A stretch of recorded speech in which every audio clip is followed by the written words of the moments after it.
that we can, so that you all can be a part of this system too. And also, part of this thing, although it's not mentioned in there, when we start looking at spaces that we deem to be usable in the category 1 and 2, we can help protect some of the spring reservations by putting some of that in that category that says, no, please don't sell this in the future or forever, because this is important. This abuts Laundry Spring, this abuts Harding, this abuts Mooney Spring. So it's got a lot of different value. It's got a lot of value to it, in my opinion. Ballance. I think Mr. Berry may have misunderstood my purpose. I tend to be probably in favor of something like this. I'm simply asking that for me to be even more in favor of this, perhaps there could be some kind of section of criteria that says, like you were trying to tell us, it's landlocked, or it's this, or it's that. I would like to see something like that set out so we could kind of have an idea of what kind of criteria you're looking for. And then I probably would really if Mr. Weaver knows of a way that we can incorporate that, I'm fine with it. I think coming up with a list of that nature might be very difficult, because each particular piece of land has its own unique characteristics. Okay.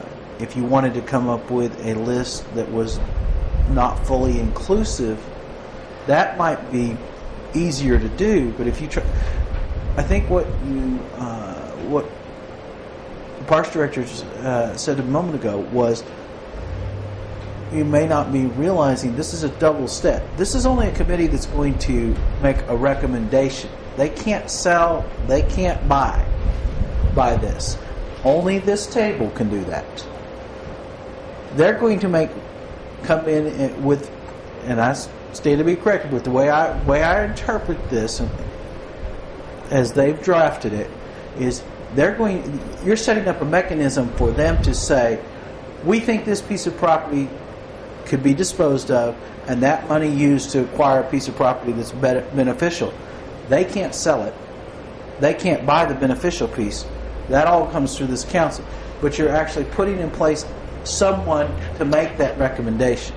You're setting up a committee or this group who then can bring things forward, because right now there's not a mechanism in the city for that to necessarily be brought forward. I guess anybody could come through the mayor as far as from the city, but you're actually setting up a group to do that for you. To say, we're going to take it upon ourselves to go look at what's out there, what might be added to the list, what might be subtracted to the list, and then come to you to do that.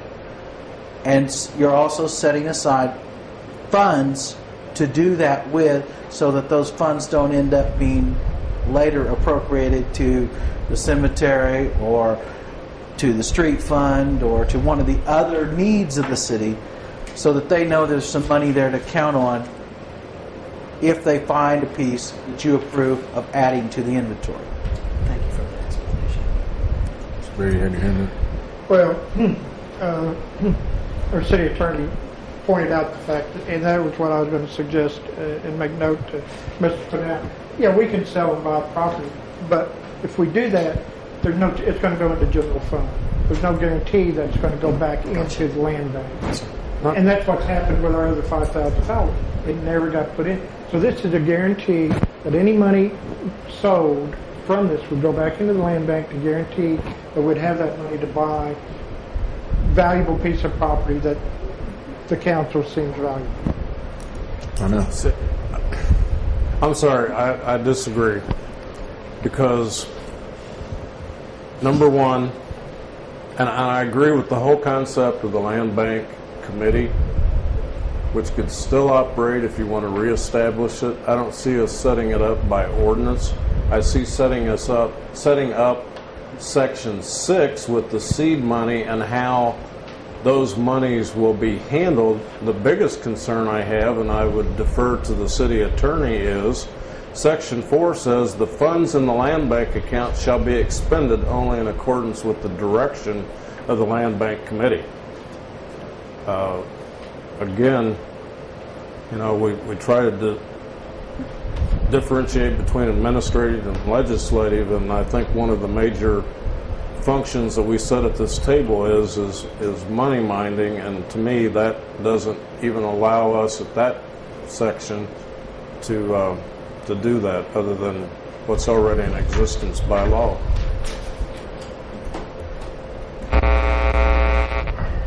Call for the question. Second. Mr. DeVito? Rather quick. Please call for the I question. can't call for question to end of the discussion. Go ahead. Excuse me? No, We vote on calling the question. Yeah. Yeah. But you can interrupt Controls it. where the So stop. discussion goes on and on. By roll call. Ms. Clerk? Who seconded? I did.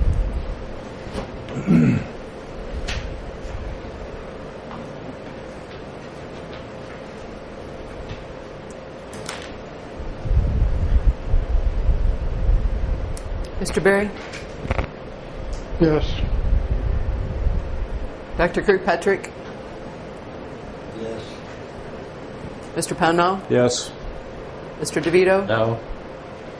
Ms. Ballance? Yes. 4 yeses, 1 no. It's done.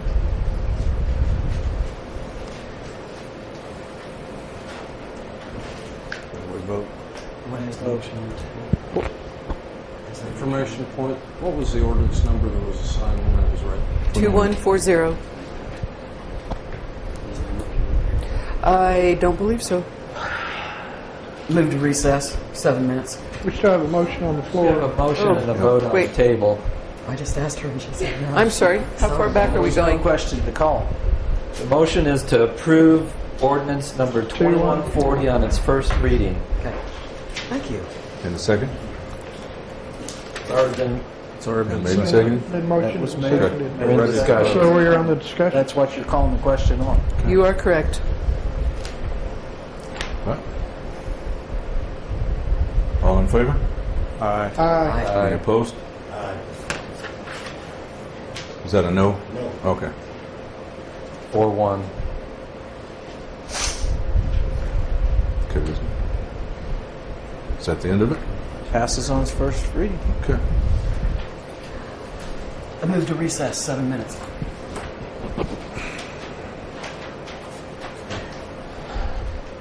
Five. Go. Second. Go. 5 minutes.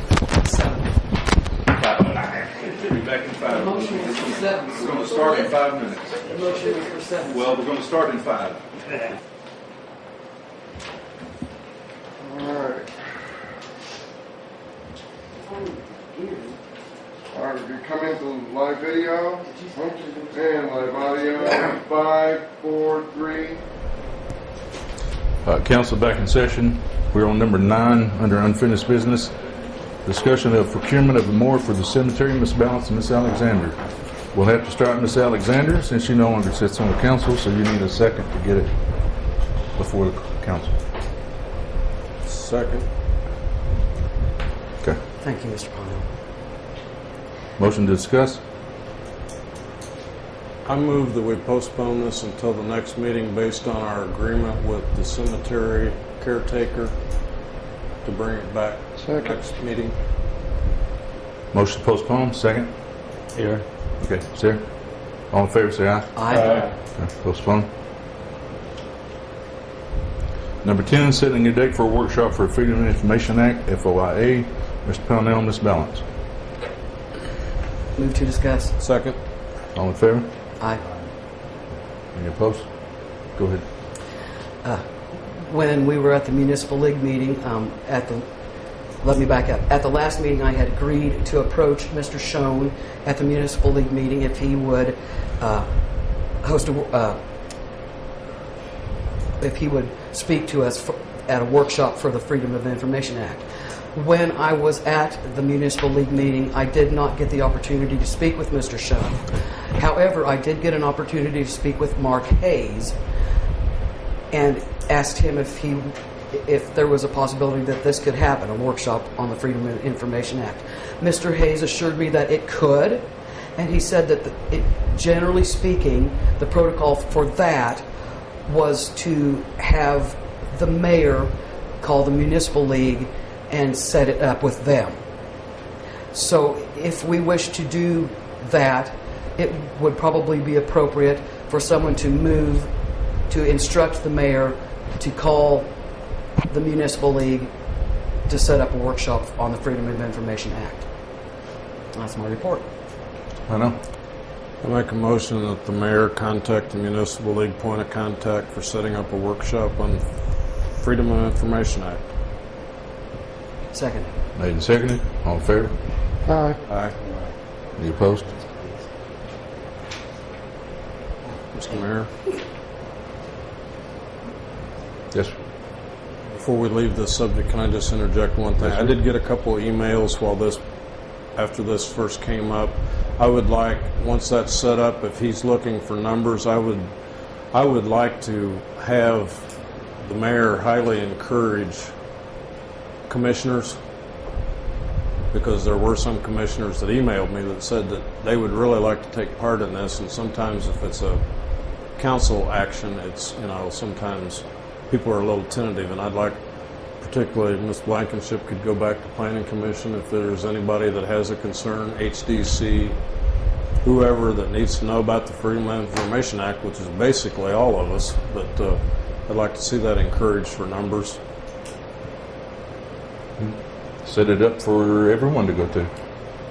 Yes, ma'am. If I may, they do have these workshops from time to time in Little Rock and in Fayetteville and different places like that. And in such cases, like the whole county is invited. All the city municipal people who need to know about such things, all the county people. So it's kind of an open invitation, so all the people in the area can have access to this information if they'd like to have it.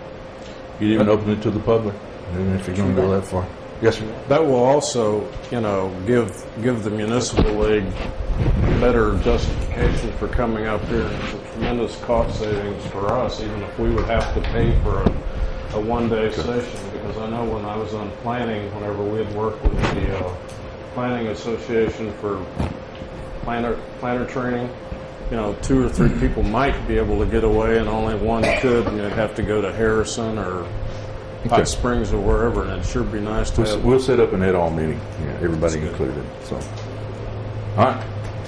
Number 11, vacation to Palo Pinto, Planning Commission. Motion to discuss. Second? Second. Made and seconded. All in favor? Aye. Yours again. The Planning Commission has reviewed the request for the vacation of a portion of Palo Pinto Road. The Parks Commission held the public hearing and informed all the adjacent property owners.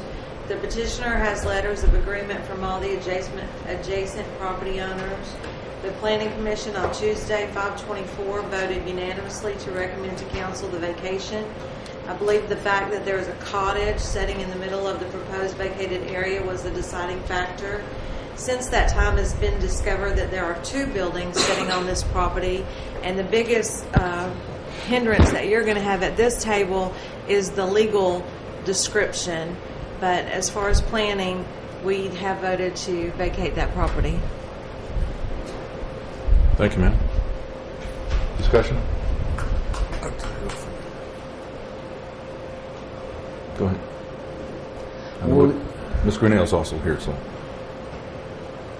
We have heard from the neighbor that the neighbor would wish, if this goes through, for it to be divided at the time that it's vacated. So we know that that is happening. Or we know that those gentlemen would like to have that happen.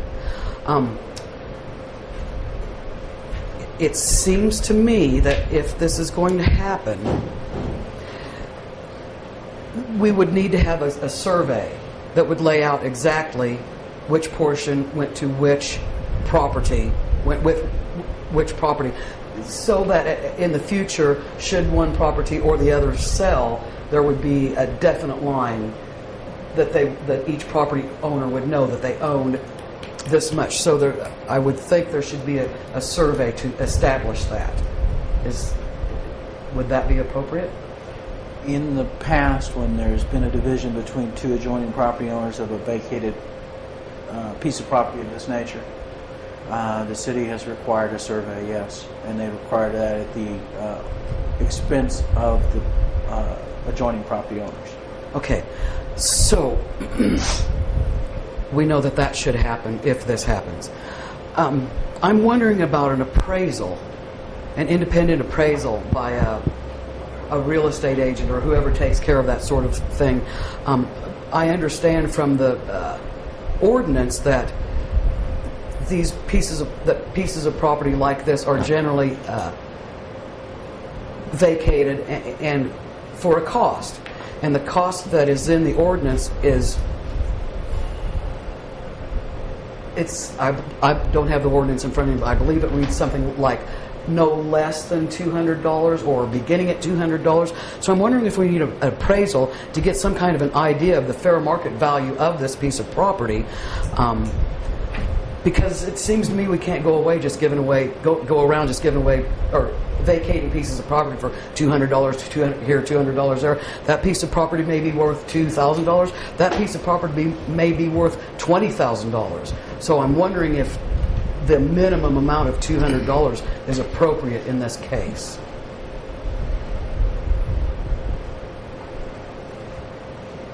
Thank you. Mr. Bear. I understand what Ms. Ballance says, and normally when we're looking at vacating property, we're vacating property that's vacant. This has buildings built on it. To get an appraisal on it, it's going to be an inflated cost because of the buildings. And I'm not sure that we can really use an appraisal to accurately judge, because what we really need to be looking at is if it was a vacant piece of property, not because it's going to be built on. If you get an appraisal, and I'm not a real estate appraiser or a real estate person anymore, but I think they're going to look at the value of that piece of property with a building on it and come back with that appraisal, which I think is going to be an inflated, well, it won't be inflated, but it won't be maybe an accurate sense of what we need to be looking at. Well, surely there might be comparable pieces of property in that neighborhood upon which an appraiser could judge a value. Look at me, I got to recognized by him. Mr. Pownall. Well, first of all, you can look at a piece of property and ignore the structures, the improvements that are on it. My question again to the city attorney, I don't want to penalize the Grinnells because they have a survey that I think, for at least for their property, could be, if Mr. Burrell happens to have one that goes with it. Real estate law says that surveys can only be used for the intent of who paid for the survey to be done. If we're going to require them to have a survey and pay for it, they could just as easily say, well, here's our survey, you know, and then bring somebody else out here. Somebody else says they already have their survey.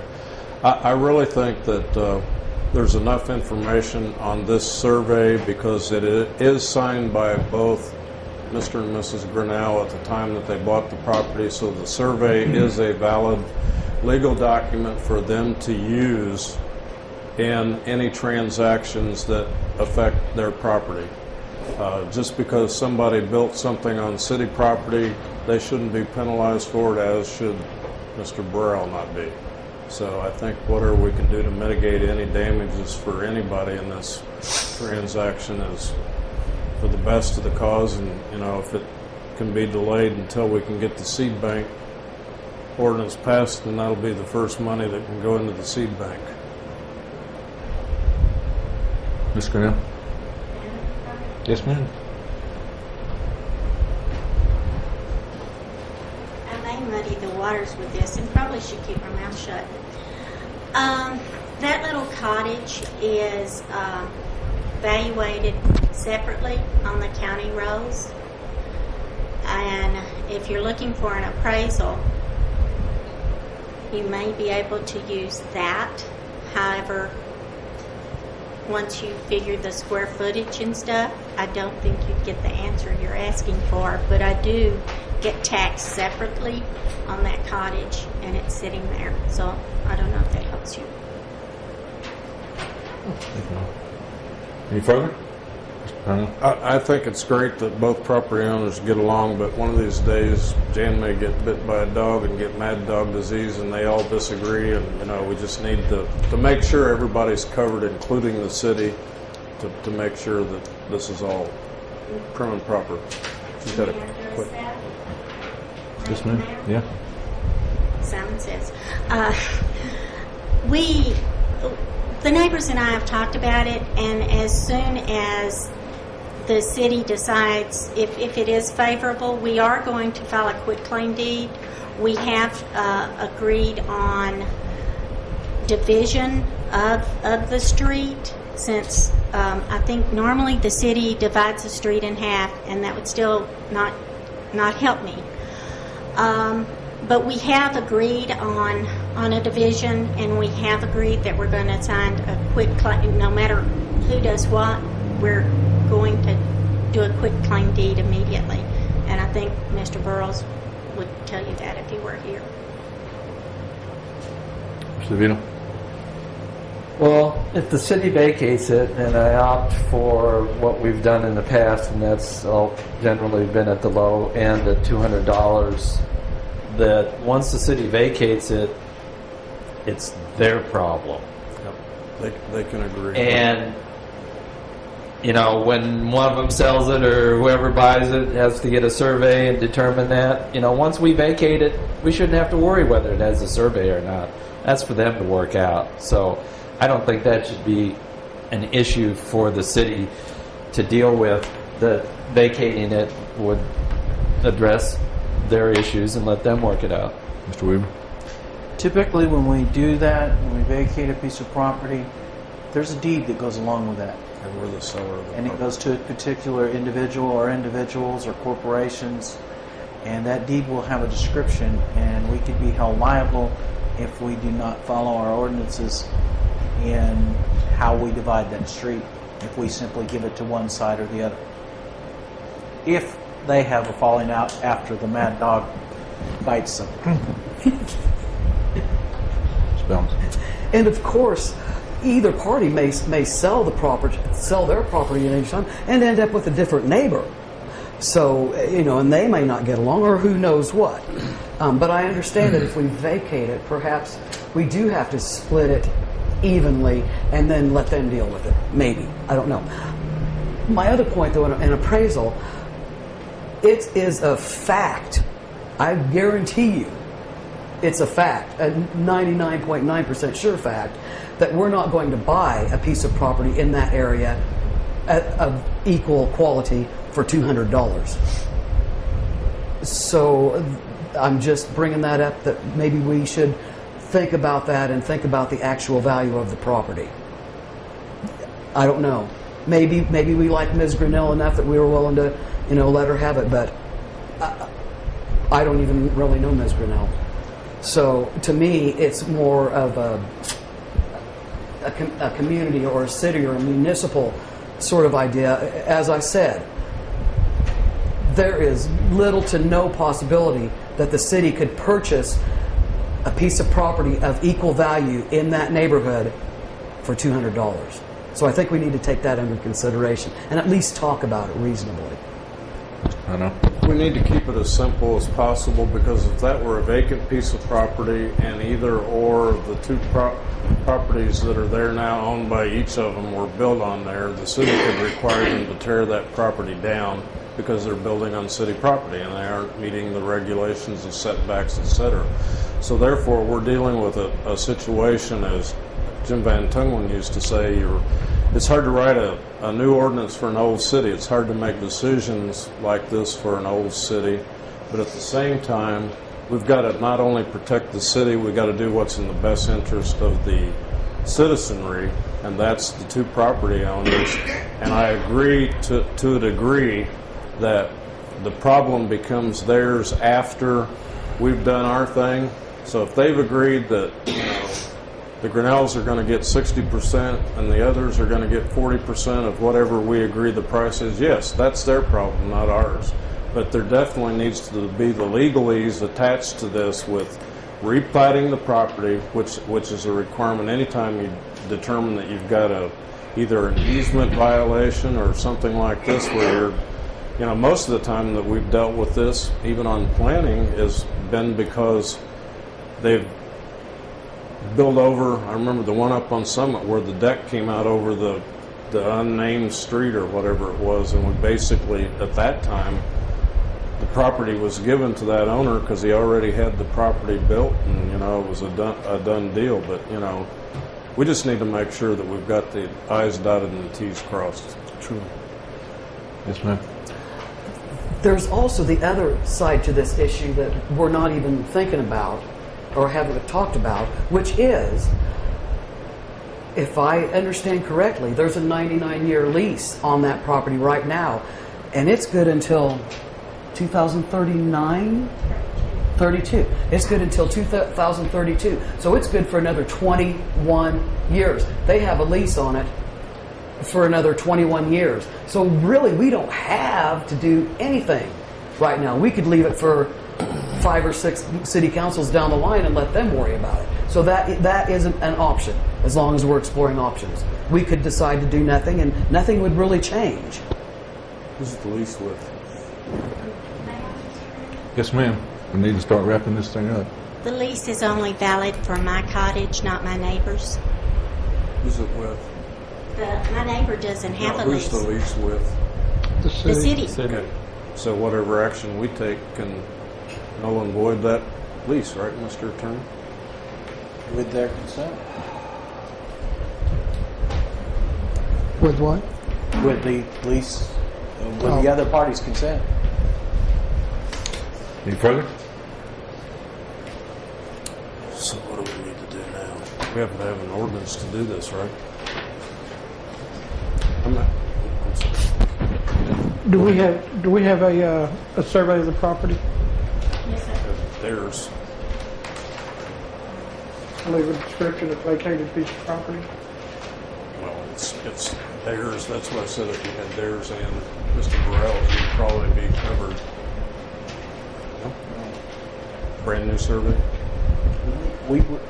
If that's the survey I've seen, and I'm not sure that it is, It's but theirs. if it is, that particular survey would leave it in one lump, and it really should be, if the city's going to vacate it, divided, and then an agreement made between the parties as to that division.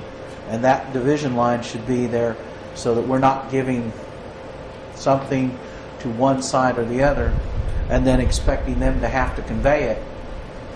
Again, because of if there's a falling out, that conveyance may not take place, and we may have then violated our own ordinances for not dividing.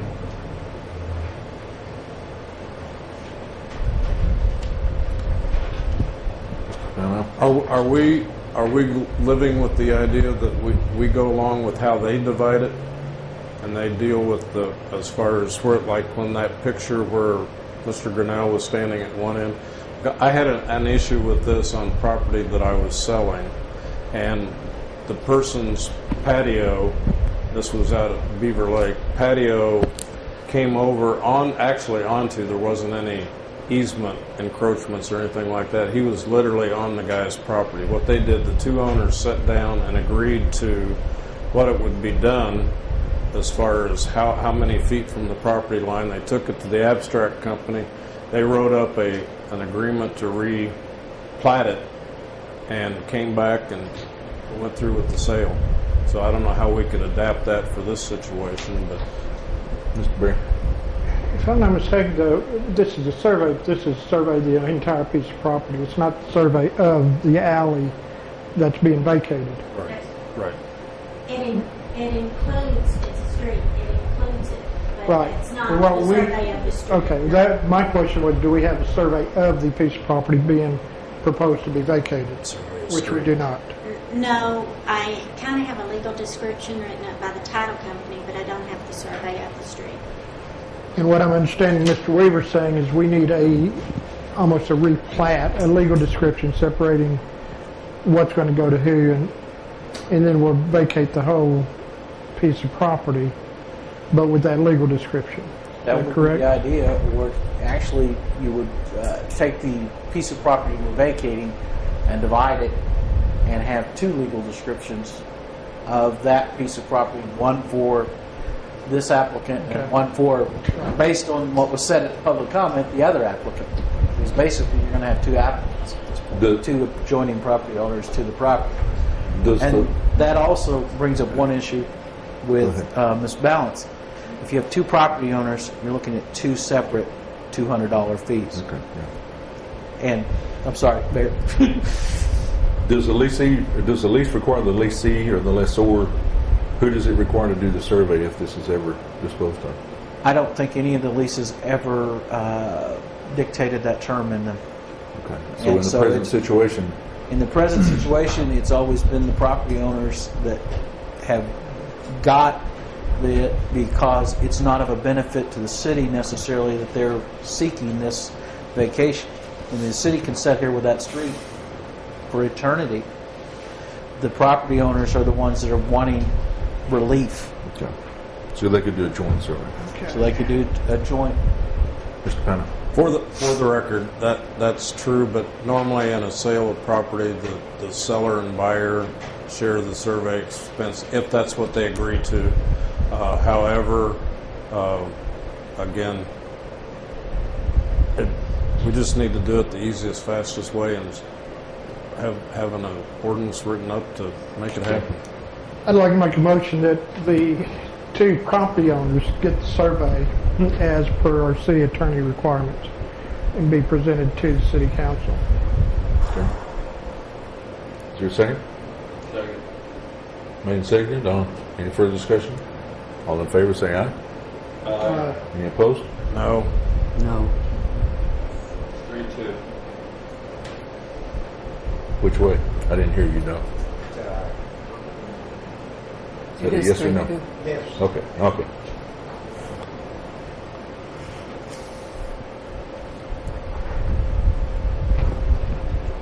Okay, that's it on that, Mr. Pano? Point of information. Yes.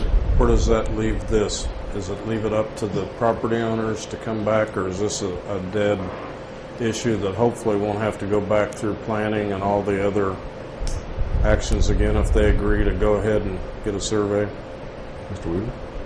Right now, what I took the vote to be is a rejection of the motion. You're still technically could discuss further or take another action because you did not end discussion with your